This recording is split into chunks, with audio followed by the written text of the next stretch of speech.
Hello, and welcome to Yesterday, Today, and Forever, a virtual ministry of the Churches of Christ. It is our desire to present to the 21st century person the faith of the first century Christians. We seek unity through the acceptance of the faith that was once and for all time delivered unto the saints, a system of faith which first began to be spoken by our Lord prior to his crucifixion, and was later confirmed to the saints by the apostles and inspired writers of the New Testament. Thus a faith from yesterday to today and into forever. Our speaker is Brian Barrett, who preaches for the church at Bear Branch, in Spurlockville, West Virginia. We encourage all persons interested in the faith of our fathers to open their Bibles, as we search the Scriptures, for these eternal truths, which can lead Christians back into unity as the family of God. Now, here is Brian.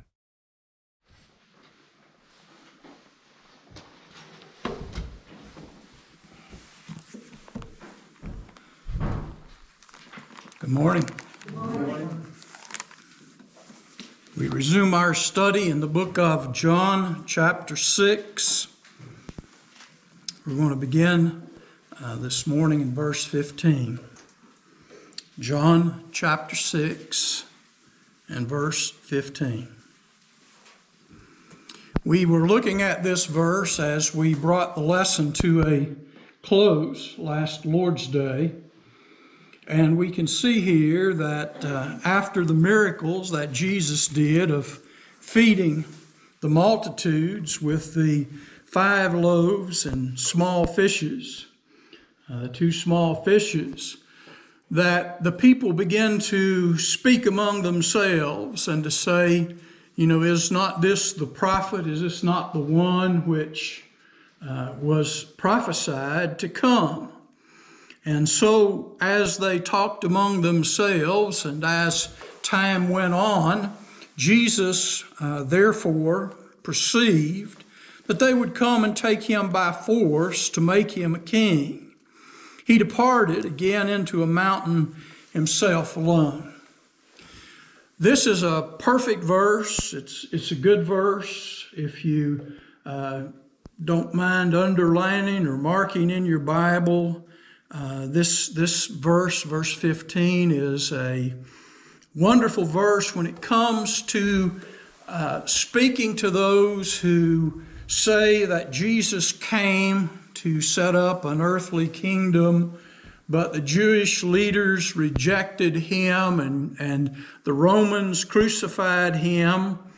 And in the process of time, God had to set up the church to make do until such time as he could establish the kingdom. Now, I've said this before, but this verse makes it very clear that Jesus never intended to have an earthly kingdom. He had the equivalent of a small army right now. He had 5,000 men who were ready to come and by force make him a king. Now, I don't think it's saying that they were going to force him into being a king, but what it's saying is they were willing to go to war with the Romans, believing that, seeing the miracle that Jesus did, that they couldn't possibly lose, and so they were going to war, willing to go to war. And we have to remember at that time the Jewish people, the Israelites, were expecting the Messiah to come, and they had taught that he would set up a kingdom and there would be no end to that kingdom. And so what better candidate could there possibly be than Jesus? And so they were ready to do what it was that they believed needed to be done, and that is put Jesus in as king over Israel. And understanding that fervor that they had and perceiving and understanding how committed they were to those things, Jesus departed. He separated himself from among the people and he went into a mountain by himself alone. Rather than to continue to stir up the people in this direction, he moved to a place of seclusion. And so if there was ever a time, if God had intended to set up an earthly kingdom with Jesus as a king on the throne, I don't know what better time there could have possibly been.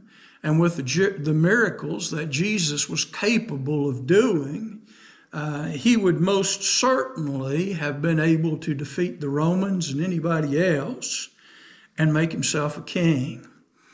Now, a physical king anyway, an earthly king. Now, I have again said this before, but any God that man can thwart his plans, any God that can have his prophecies and ideas overcame by the will of man is not the God that I want to serve. It has to be a false God. No true God could have his plans ruined by men.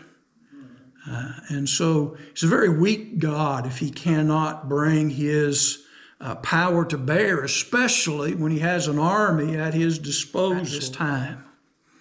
And so we look at that and we just use that and talk about that to those who are locked into this premillennialist doctrine that say that, the church is a substitute until God can come and set up his kingdom and 1,000-year reign and all those things that go along with that doctrine.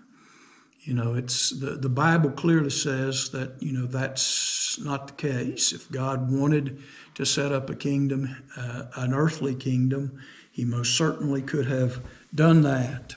And so Jesus separated himself out, and this verse shows us clearly that that's not what he wanted. That was not what he had planned. He did not intend to sit on an earthly throne, reigning as David did. But he, as we're going to see, goes along. He keeps using, and we'll see that phrase, my time has not yet come. And then his time will come. And then that time that he is in reference to throughout the book of John ultimately is the crucifixion. And so the things that go along with the crucifixion, he wasn't taken by surprise, and he wasn't going to set up an earthly kingdom. And so I don't know. I don't know who reads their Bible, who studies their Bible, what they study when they look at these things, what is said. I don't always, have an understanding of everyone's view, but I do understand that if Jesus wanted to be a king, there was no better time than right then. And if you're going to be a king, you want to hit it on a high ground. You want people who are ready to die with you and for you and are all in. And that's where we are right now. And Jesus rejected that. He left them. He went into a mountain by himself. And it says in verse 16, when evening was now come, his disciples went down unto the sea. Now, I'm sure they had plans. Jesus didn't just haphazardly do things. And so there were places that they were going, and they seemed to understand that they needed to get there. And so when evening was come, they went down to the seashore where the boat was with their plans to leave. But the problem was they entered into the ship, but Jesus never showed up. And so having went up into the mountain by himself, they weren't certain as to what all was going on. They didn't have the mind of God. They couldn't see the future. They were just as us, human. And so when evening was come, they went down to the boat. Jesus wasn't there. He didn't show up. And if they were going to get where they were going, they needed to leave. And so the assumption was that, at least as I see it, was that since he wasn't there, he must have found another way to get wherever it was that they were going, because if he was interested in going with them, he'd have been there. If you're planning on going on a trip and you're leaving at 8 o'clock in the morning, then if you're going to go with us on that trip, you want to be there at 8 o'clock in the morning. Noon is too late. And so Jesus didn't show up, and, they didn't send a message or messenger tell them to wait or whatever. And so they purposed to go where the next stop was that Jesus had planned. And so they entered into a ship and went over the sea toward Capernaum. And it was now dark, and Jesus was not come to them. That's the reason. It was evening. They had somewhere else to be. And so they got in the boat, and they headed toward the city of Capernaum, because that apparently is where the next stop was that Jesus had in mind. And it seems that, how we read this, but how I read it and look at it was, they waited until dark, or until, really true evening had came, not just, the fact that the sun had set, but it seems, it was dark. That's as we see, it was now dark. So they waited, and, if he was coming, he would be here. So they left. And as they got out on the Sea of Tiberias, or the Sea of Galilee, the Romans called it the Sea of Tiberias. The Israelites generally referred to it as the Sea of Galilee. But they went out onto the sea, which again is not sure that today we would call it a sea, but it was a large lake, really, is what it is. But nonetheless, that's the term it's used, the Sea of Galilee. And so as they got out into the lake or the sea, we're told that the sea arose by reason of a great wind that blew. And so a storm had came up, and it come up upon the waters and was whipping the water around. I think most of us, yes? The water they had more like our Great Lakes. Yeah, I mean, that's kind of, yeah. But again, if you look at a map, every time we look at a map, it looks like the Sea of Galilee is this huge thing. But if you pull back and see a map of the world, the Sea of Galilee is like many other lakes. But yeah, you're right. It would be more like the Great Lakes, or one of the Great Lakes, rather than a sea. But we've all been around when the wind starts blowing and the weather starts changing, and we see those waves coming up. And so we have a storm in the process, and we're told that they had rowed about 5 and 20, which is 25 or 30 furlongs. Yeah, this is more of a rowboat, not a small 2-person rowboat, but it was a smaller boat that was set up to travel on the Sea of Galilee.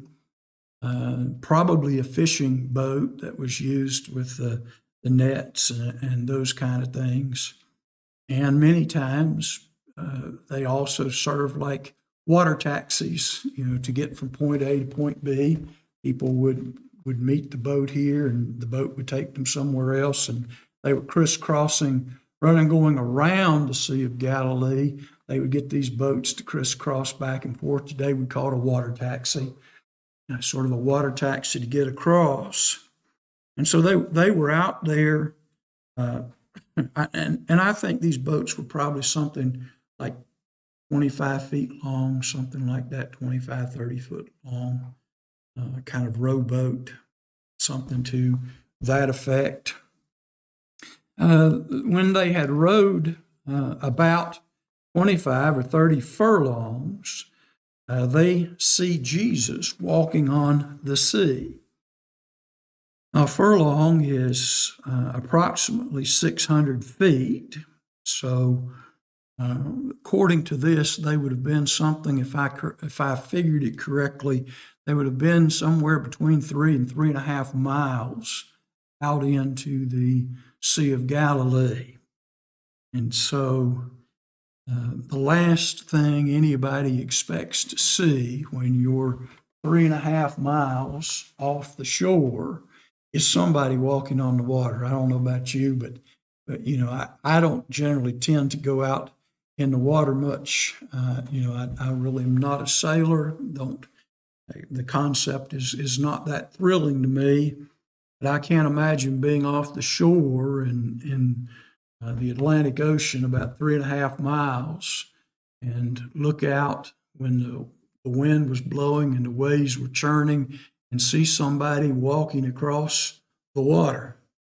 I know the water's not that deep in some places toward the edge of the sea, but you go out 3.5 miles, and so, yeah. And so, they're out there, as we would say, peace.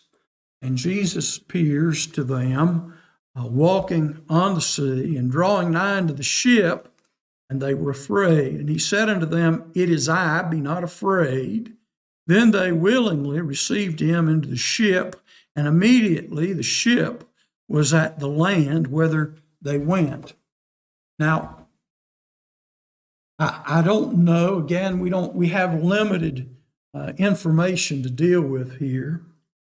But I'd have to say, if I was rowing in a boat across the water and I saw something or someone walking on the water coming to me, I think I'd take the oar out of the water and I'd be ready to give it a whack. I'd be ready to break whatever it was getting close to the ship. And I don't know if that's part of the reason that Jesus makes the statement that he does. It is I, be not afraid. The fear was there. And, I would think that the biggest weapon that they probably had at that time was one of the oars off the boat. So I don't know what they had in mind, but Jesus clearly identifies himself and tells them who he is. And they willingly, at that point, receive him into the ship. And so that tells me that prior to this, they were unwilling to let whatever it was get in the ship. Now, I could be wrong. But to be willing, there must perhaps have been a time they were unwilling to allow whatever it was. So we have the miracle of Jesus coming to them on the water. And then the interesting thing is they were, as John tells us here, they were about 3.5 miles out. They were by no means where they intended to be. But as soon as Jesus entered the ship, as soon as he got in there, immediately the ship was at the land whither they went. So we have two miracles here that are all connected together. We see that Jesus comes out, and if I'm measuring correctly, they weren't probably maybe halfway to where they needed to be in the middle of the lake. And then Jesus gets in the boat, and immediately the boat is where they were going. And so I don't know how long it took to row out that far, but That's different one. two different. Walked on the water. Yeah, he walked on the water, and then the ship was. Yeah, that's a different. Yeah, yeah. And so here, the ship was at the shore, and so that requires another miracle, which requires something that's here to be over there. And so, there's no way to do that by human means, except that Jesus intervenes. And, how he did it, I don't pretend to know, other than what John said. John doesn't give us any explanations. But in the middle of all of that, the ship moved.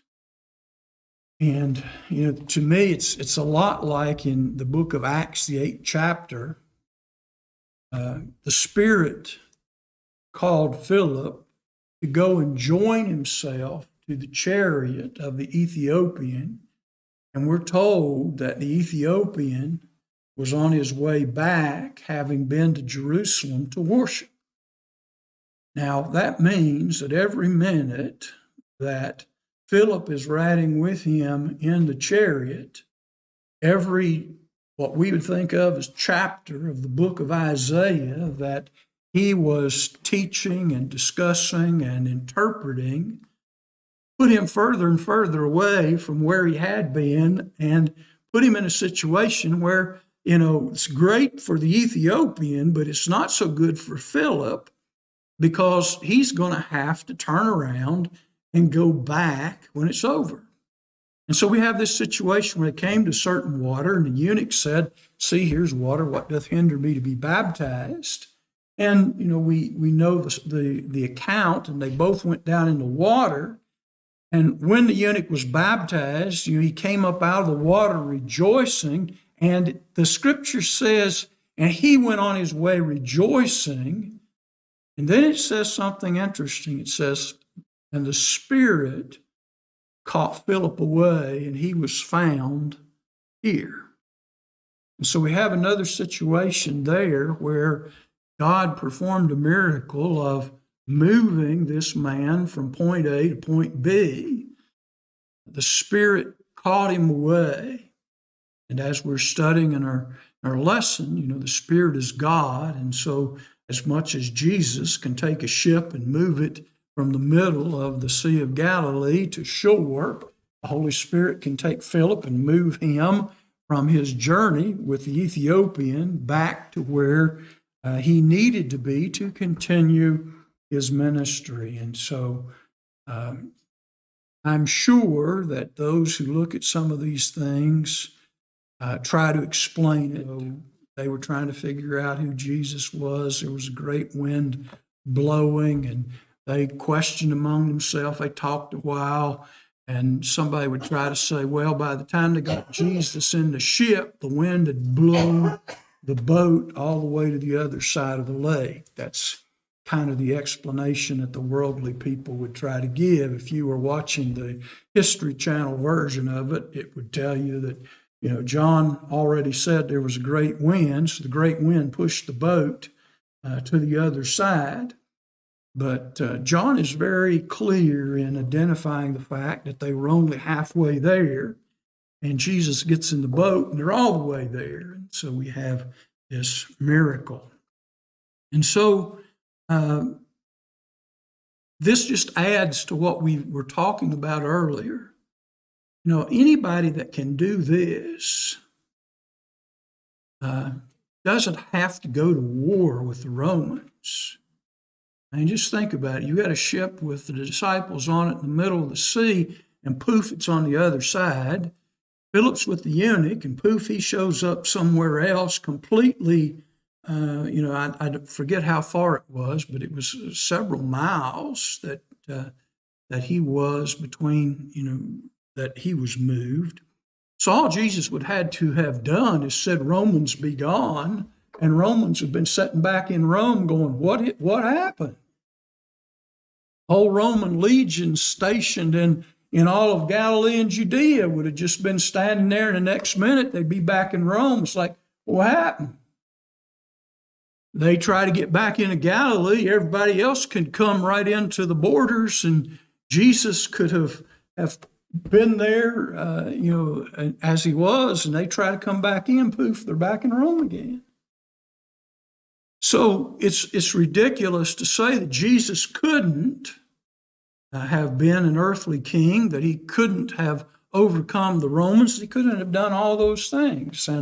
And here is an explanation. Everything from the miracles of the loaves and fishes to the walking on the water, to moving the ship around. I don't know, what else that you really need to see in order to understand that Jesus has as much power as Jesus needs to have, and he's in control of all of that. He's not haphazard with it. But the things that Jesus does and the things that he did were very calculated. They accomplished the task which was at hand without any, dangerous side effects in the middle of that. And so we need to take all of that into consideration, and we have a wealth of more scientific data today than they had then. Most of us are probably better educated than they were when this letter was penned, but we ought to come to better conclusions and see the beauty of the miracles that are taking place. Anybody have any questions or comments down through verse 21?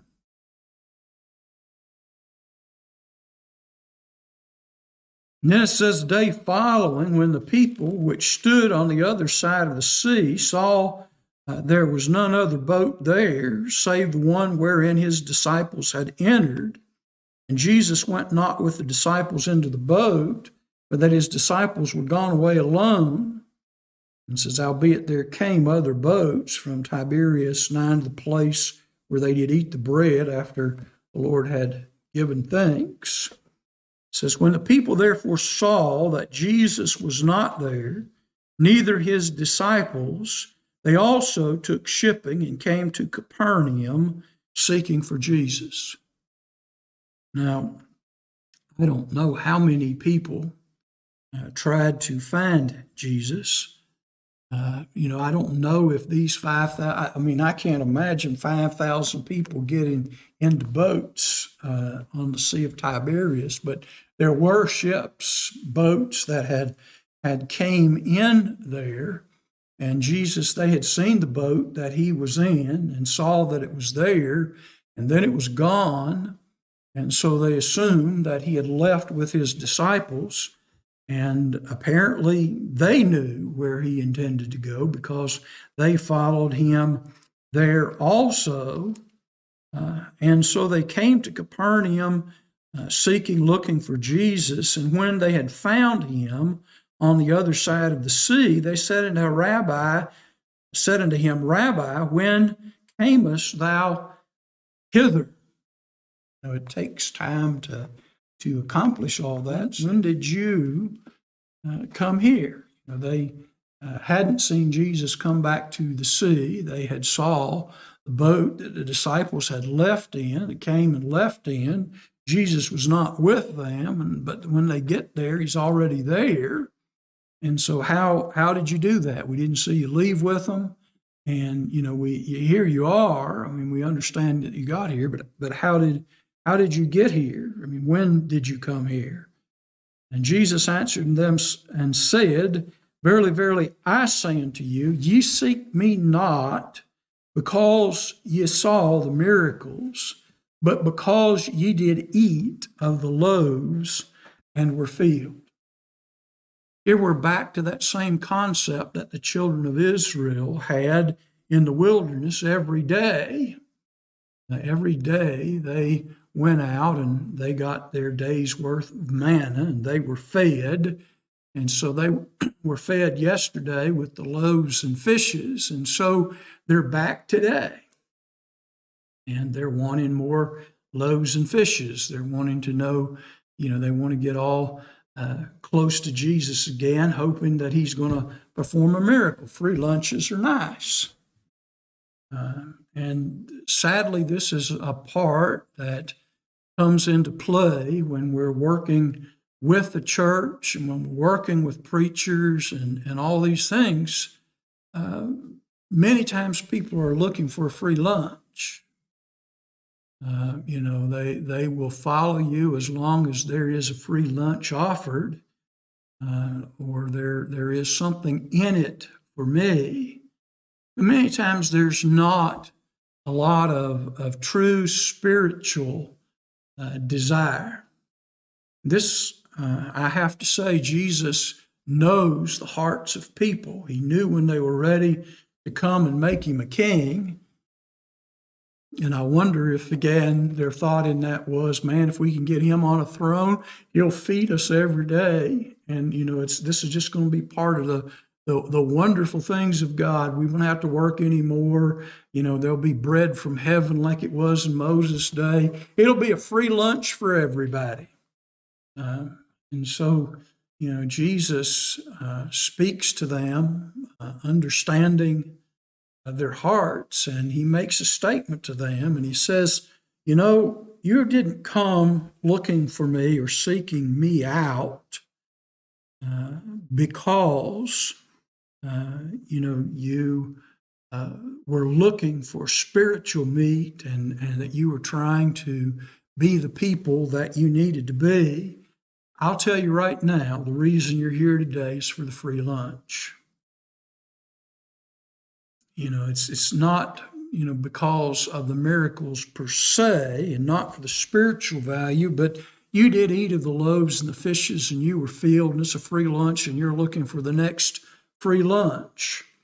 And from this point on, we're running low on time again today, but, at this juncture, when he sees the people there, Jesus gets really clear and in a way and focused with them, demanding that they stretch the limits of their imaginations. And he begins to talk to them in ways that for them confuse them, and they're really not willing to, at least appear not willing to find the answer.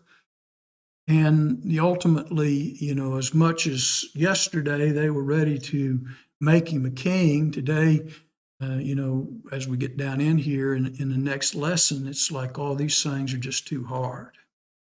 Yep, when you start expecting people to grow and to do and to be, and the free lunch program's over, you ask them to roll up their sleeves and get busy. All things are, I've bought myself a field and I've got some yoke of oxen, and here comes the excuses. If you're going to ask me to do something, if I've got to commit to something other than you just taking me by the hand and leading me, feeding me, this is just way too hard. I can't keep this up. Who can hear these things? Who can understand this? And so we will look in our next lesson at some of the divisiveness that came as he begins to weed out the wheat from the chaff. When he begins to look to see and to find those who are truly interested. And through the years, I've said this, and I'll say it again. People talk about the Church of Christ and those in the Church of Christ. There's a lot of people in the Church of Christ that are really not as committed to the Church of Christ as you think they are. And when things get a little tough, and when things are demanded of them, they begin, just like these people, to make an excuse. Things are getting just a little too real. As long as everything's smooth and content, that's fine. So, over the years, a lot of people have asked me, you people in the Church of Christ, you think you're the only ones going to heaven? And a lot of times I'll answer them by saying, no, I don't even think we're all going to make it. Just like there was a lot of people following Jesus, but they weren't all his disciples. Just because you got somebody showing up and just because you can count the heads and you have 5,000 men doesn't mean you have 5,000 men that you can truly count on. Oh, they're there for the free lunch, but, again, it can change rather quickly. And many of his disciples turned and walked with him no more. We'll get into that, Lord willing, next week. Thank you for your attention, your comments. Why not make this the day that you and your family seek out the Church of Christ in your community? We encourage you to attend one of our worship times or Bible studies. God's grace, truth, and salvation is truly worth finding and knowing. May God bless and keep you as we walk together in his truth. And remember, as always, the Churches of Christ salute you. Our new programs are posted to Facebook and YouTube on Thursday afternoon, and they should be available for viewing by 7 p.m. We also encourage our viewers to visit our website at www.thechurchesofchrist.life. We ask that you like us on Facebook and share our programs. On YouTube, please share and subscribe for notifications. This program was pre-recorded.